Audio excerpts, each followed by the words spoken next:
Hey there mga my loves collective, welcome rito 'no at patuloy pa rin kayong nakatambay. Maraming salamat 'no sa mga new subscribers. Hi and hello everyone, ako po pala si Yan.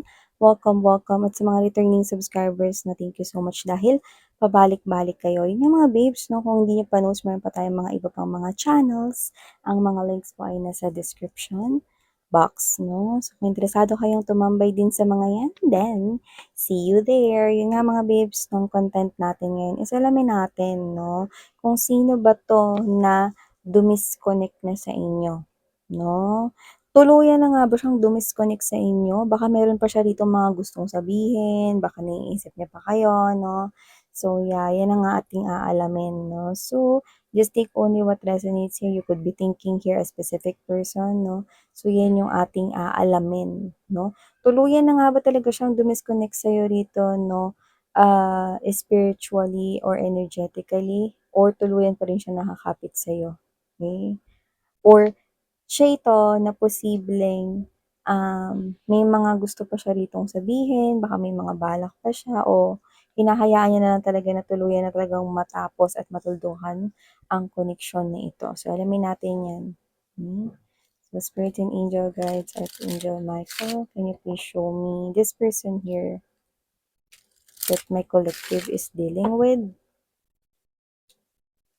Tuluyan na bang pinuputol nitong tao na to ang koneksyon nilang dalawa?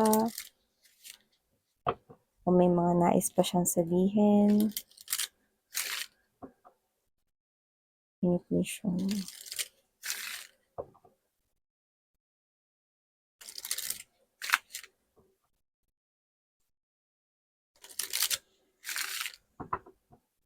Okay, so let's go ahead and check this out.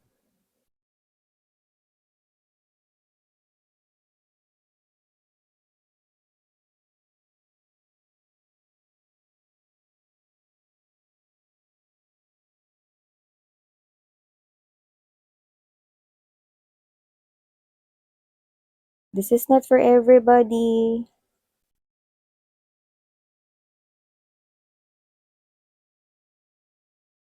Okay, just take only what resonates.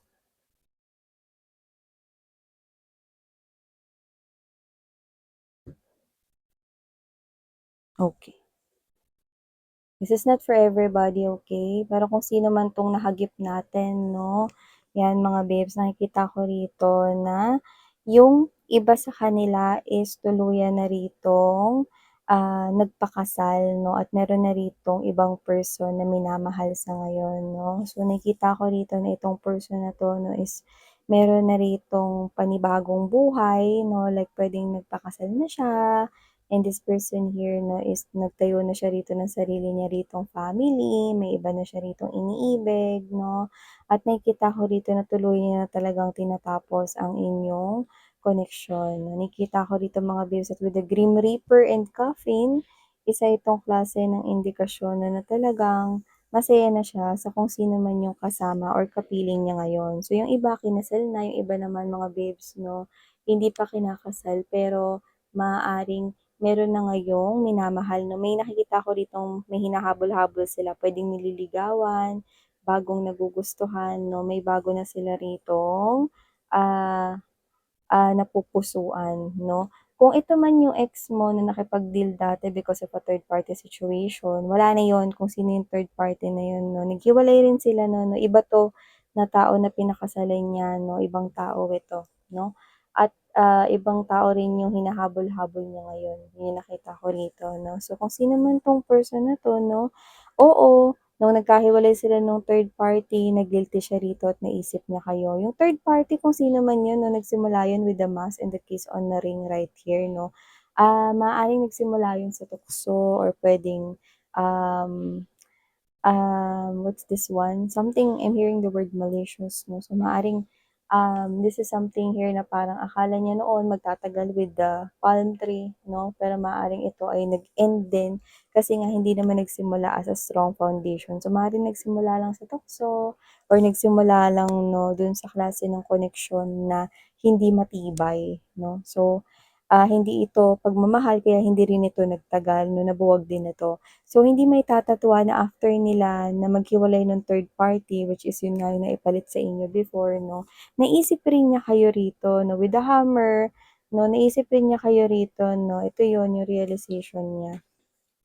Naisip niya rin kayo rito na balikan, na mali yung ginawa niya sa inyo 'no, pero kung mapapansin ninyo naisip niya rin na magkaroon ng pagbabago dito sa connection ninyo with the butterfly 'no, pero with the runner pinili niya na lang dito 'no, na 'wag na lamang bumalik sa inyo 'no. So, I do pick up 'no, that word conscience 'no, maaaring nakonsensya siya rito sa nagawa niya rito sa inyo dahil in-involve niya kayo sa isang third party situation na nasaktan niya kayo rito at wala siya ritong mukhang maiharap 'no. Hindi ko maitatatuan 'no, na minsan rin na parang inisip niya rito gumawa ng paraan para habulin kayo 'no. Nagplano din siya talaga rito 'no, pero kasi nagwagi pa rin at natalo siya rito na parang nahiya siya, mas malaki yung hiya niya 'no, kaysa dun sa eagerness niya na makipagrelasyon. Parang wala akong karapatan na makipagrelasyon ulit kay collective sa kabila ng ginawa ko sa kanya. Medyo nahirapan rin siya na mag-move on at medyo nahirapan rin siya 'no, at natagalan bago siya nakipagrelasyon 'no, sa iba. Kasi kung sino 'tong ka-relationship niya ngayon 'no, hindi ito yung third party, 'yan 'no, na ipinilit sa inyo, iba na 'to 'no. So, nakita ko na matagal rin yung naging pagitan bago bago siya rito umibig ulit ng iba.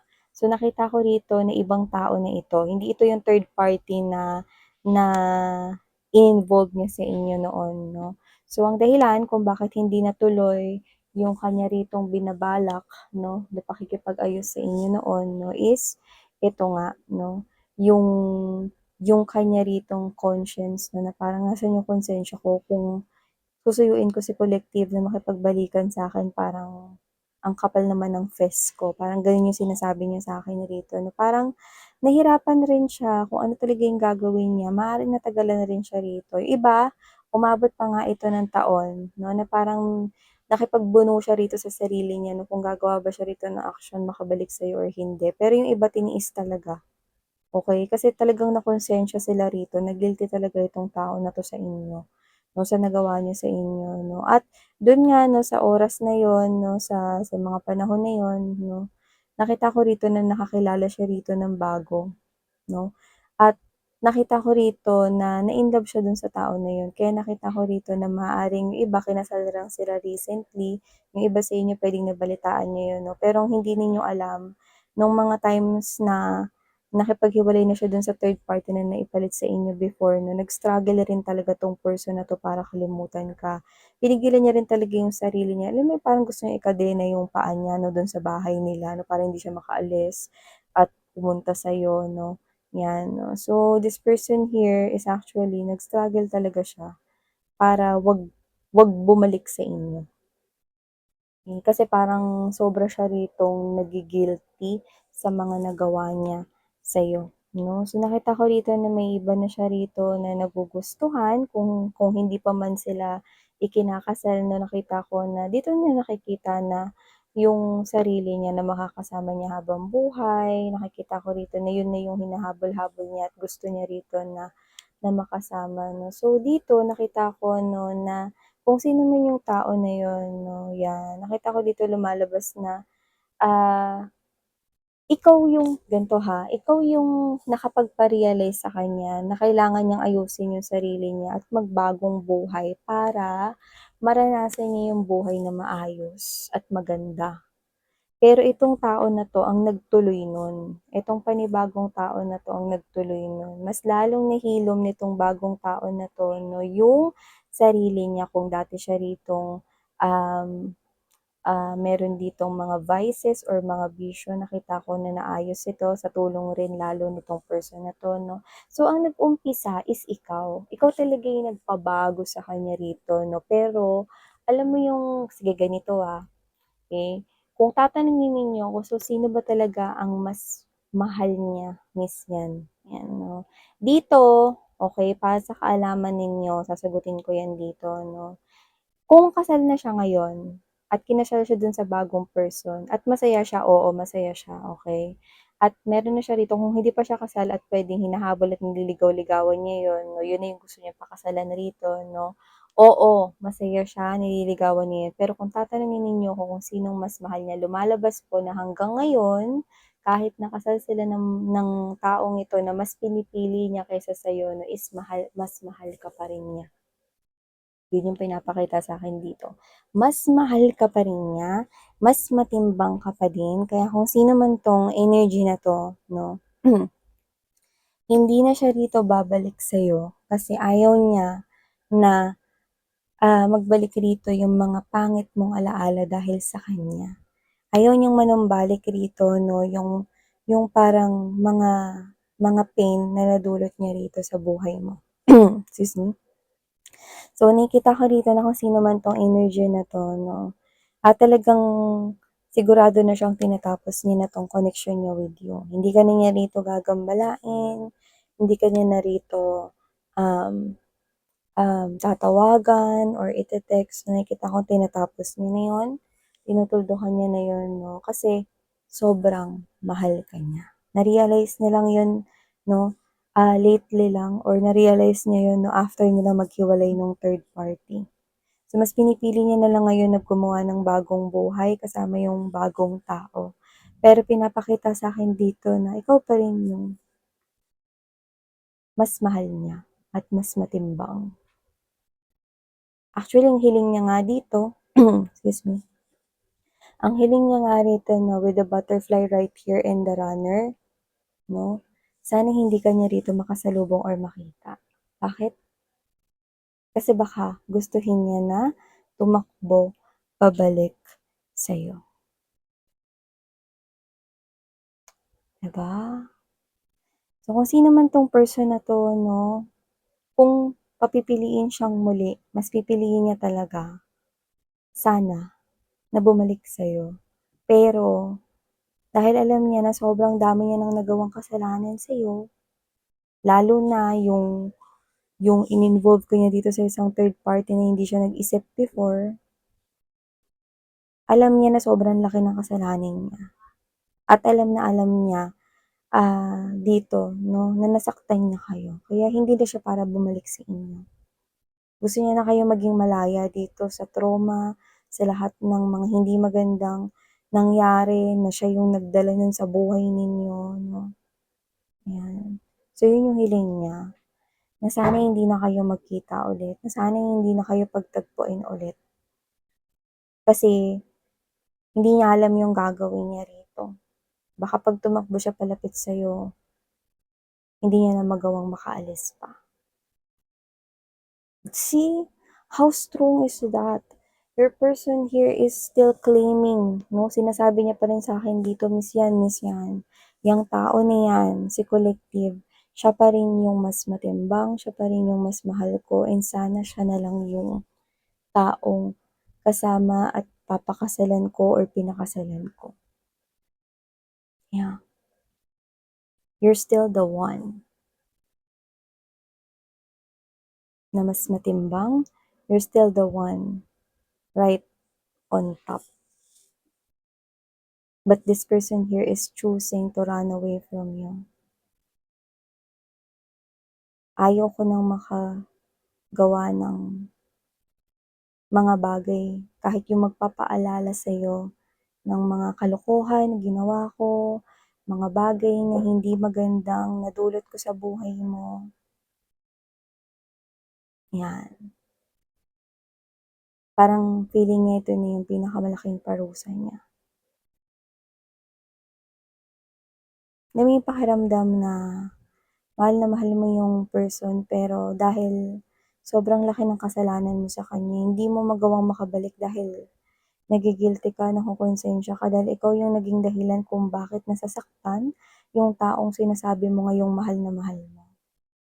Kasi parang hindi nagma-match, eh. Parang sinasabi niya rito, "Mahal na mahal ko si Collective pero bakit ko yun nagawa sa kanya? Paano ko yun nagawa sa kanya?" Yun yung malaking tanong niya sa sarili niya.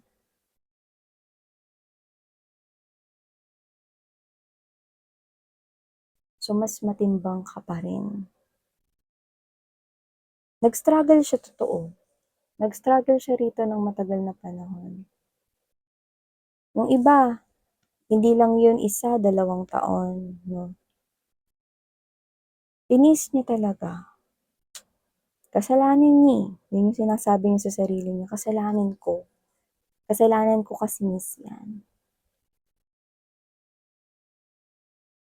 So, kung sino man 'to, nagsisimula siya rito ng panibagong buhay, umaasa na isang araw, tuluyan ka na niyang makakalimutan. Mahal niya naman yung bago, kaya lang talagang 'wag na 'wag ka lang talaga niyang makikita. Kasi baka hindi niya rito mapigilan yung sarili niya. Tumakbo siya sa'yo, yakapin ka niya, umiyak siya. Kasi kung sino man 'to, pinipilit niya, eh, 'no? Binubura niya lahat ng mga photos ninyo, mga ala-ala mo, pero ang hirap talagang burahin ang mukha mo sa isip niya, eh. So whatever the case may be, this person here still loves you and still longs for you, but sigurado na talaga siya na ito na yung buhay na tatahakin niya. Buhay kung saan hindi ikaw yung nandodo'n. Yeah. So yeah, these are all the messages we've got right here from this person who disconnected from you. Pero tingnan mo naman kung ano yung sinasabi at lagay ng kanya ritong isip at lalo na ang kanyang puso at damdamin. So yeah, ito ang mga mensaheng nakuha natin from this person. Thank you so much for your time here, babe. And sarang hey, all love and light. Please do check out other channels and kindly share and like, subscribe. Yan, no? If hindi mo pa yan nagawa, kung gusto mo lang naman na tumambay here. And sarang hey, all love and light. Annyeong.